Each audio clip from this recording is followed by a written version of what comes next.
Hello, my name is Dr. Israel Nájera. I'm with the senior staff at the Counseling Center. My guest this morning is Catherine Eberly Stone. She was with the 2003 FGSO video. And I want to take the opportunity to welcome her. Cassie, welcome to Texas State again. Thank you, Dr. Nájera. Before we get started, I wanted to show a clip of the 2003 video. So let's take a look at that now. I took AP classes and, so I felt, I was all ready, knew how to study and knew how to, manage my time and everything. And you get here and it's different, you don't know. What was the first difference you noticed? Well, the classes were big.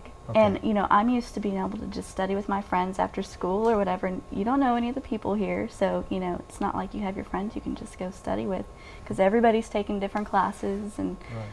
Wow. That was 9 years ago. Certainly there have been a lot of changes, including the university.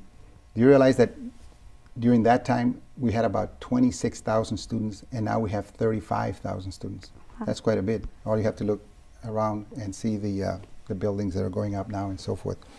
But when you were here last time, you spoke of your struggles and the kinds of experiences you had, and at that time, I don't recall, but were you in your senior year at that time? No, I was a freshman. You were a freshman, Mm-hmm. Okay. And so then you spent a few more years here, Mm-hmm. and after graduation, when you graduated, do you remember that experience? Do you remember the family coming over? I mean, can you tell us a little bit about that? I definitely felt pride, and it was a very emotional time for me. I had just gotten engaged, so there was a lot going on at the time. But as a person, I guess the transition was Right. pretty. I was more nervous that I was going to get some notification that I wasn't going to graduate. So Yeah. I think it was a little surreal. Well, I remember from the previous video you mentioned that you had some difficulty trying to get going, and I think you even mentioned there was some help. I mean, there was a lot of help, but people were telling you, hey, you need to buckle down, you need to study, all this stuff. Yeah. And so I guess that helped because you did graduate. Yes. Yeah, great.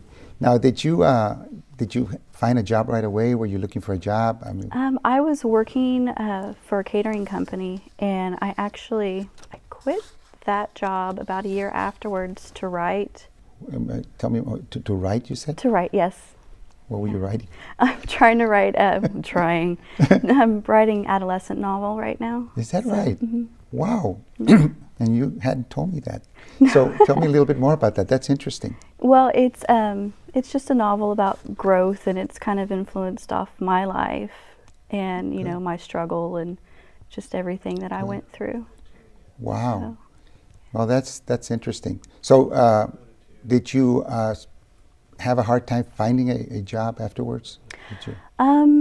No, I mean, I'm working for my husband now. Okay. What pays the bills is our business. He has the design company Okay. for residential and commercial design here. Well, the economy has been on everybody's mind lately. Mhm. And I know that, a lot of students that graduate find it hard to find jobs. Right. But, I mean, you're working from home, you're working with that. I mean, is that a concern of yours? I mean, just the way Well, life is at the moment? The reason we started the business was because of the economy. My husband was working for a local architect, and they had no work. There was maybe a project or two going on at a time, and so he wasn't able to get the hours in that we needed.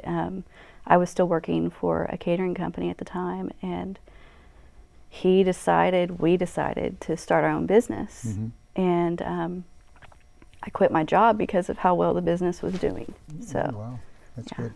Yeah. Well, when you were in school, you spoke of the struggles and how you got past all of that.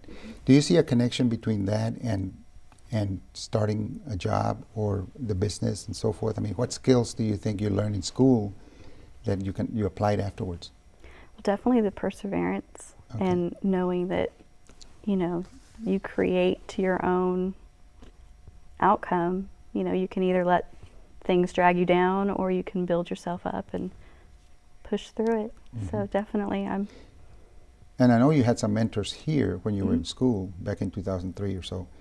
And who were those people that were helping you outside? I know, well, of course, you worked at home with your husband, but were there other people maybe that helped you, friends? Yeah, the people I worked for were very, Okay. you know, they both had been to school and, you know, knew how it went, and they were very supportive.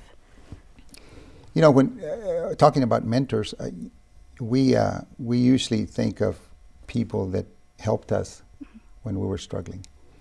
But do you see yourself as a mentor? Do you think, you know? I think whether people something? like it or not, yeah. Yeah, I have quite a few friends that come to me for advice. I think I spoke of some younger students that I knew in high school, and I've kept relationships with quite a few of them, especially the ones that moved here to go to Texas State. And yeah, I think they come to me for things. I cook for some of them. Okay. Well, you're still doing that kind of work. I remember when in the last video you mentioned that you were babysitting and you were trying to, well, you were trying to make money to come to school. Yeah. Tell me a little bit about that, because I know you had financial problems at that time. Can you tell us a little bit more about how you got through that? Oh, gosh. Debt-free? No. Yeah. Well, as far as that goes, I was speaking with my parents, and, you know, they convinced me just to get rid of, you know, the excess, the things that I didn't need. And, you know, I cut out the credit cards and the, you know, extra. And now my only debt is the school tuition, and we're paying that off. Yeah. So. Looks like you have a very good relationship with family. You talk a lot about family. And I guess your husband has been pretty supportive of you and so forth as well. Tell us a little bit about that. I mean, about his support? Yeah. You know, I have been wanting to pursue writing a novel for quite some time, and we spoke of when he started his company that it may be a struggle at first. It's been our 3rd year with his business, and you know, the first year I was still working full-time, going to school, and you know, helping him with his son, and that was difficult, but you know, it was him that held us together and helped us to grow. The 2nd year, though, I quit my job because of how well things were going, and you know, he said, write your book. You have time now. I need you a little bit, but you know, write your book, do what you want to do, and he's really supportive in that. It's very exciting. Yeah. I guess I didn't think of you as being a writer, but you know, most people, we never know what we're going to wind up, right? What we're going to be doing. Yeah. I never dreamed I'd be doing videos with first-generation college students either. But you know, what do you see happening within the next few years? Let's say the next 10 years. Of course, you're going to have your book done probably by then. But tell us a little bit more. What do you think? Next 10 years, hopefully I will have more than one book done. Oh, okay. Stand corrected. Yeah. All right.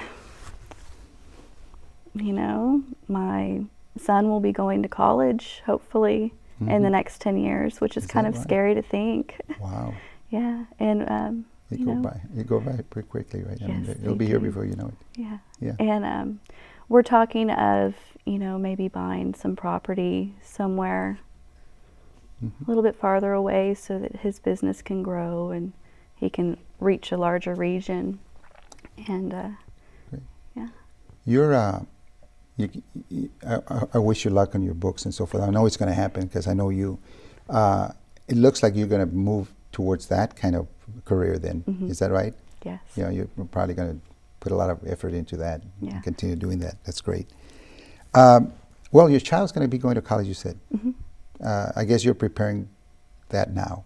Yes. You're talking about... I speak with him very often. We, I guess, when he was 7, I took him up to campus and I tried to get him to see the different colleges. You know, we took him over to Old Main and showed him, you know, how the journalism, and because he's a very creative young boy, and showed him the journalism and tried to show him what they do, and took him to the theater building and just took him around and showed him how there's so many different opportunities.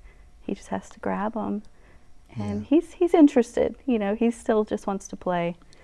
But well, of course, that's what we want. We want kids to learn about college, I guess, or think about college early. And but not everybody does that. Right. What do you have to say to a student that maybe is thinking about college, thinks about, but says, "Well, I think I can make it without college," and you know.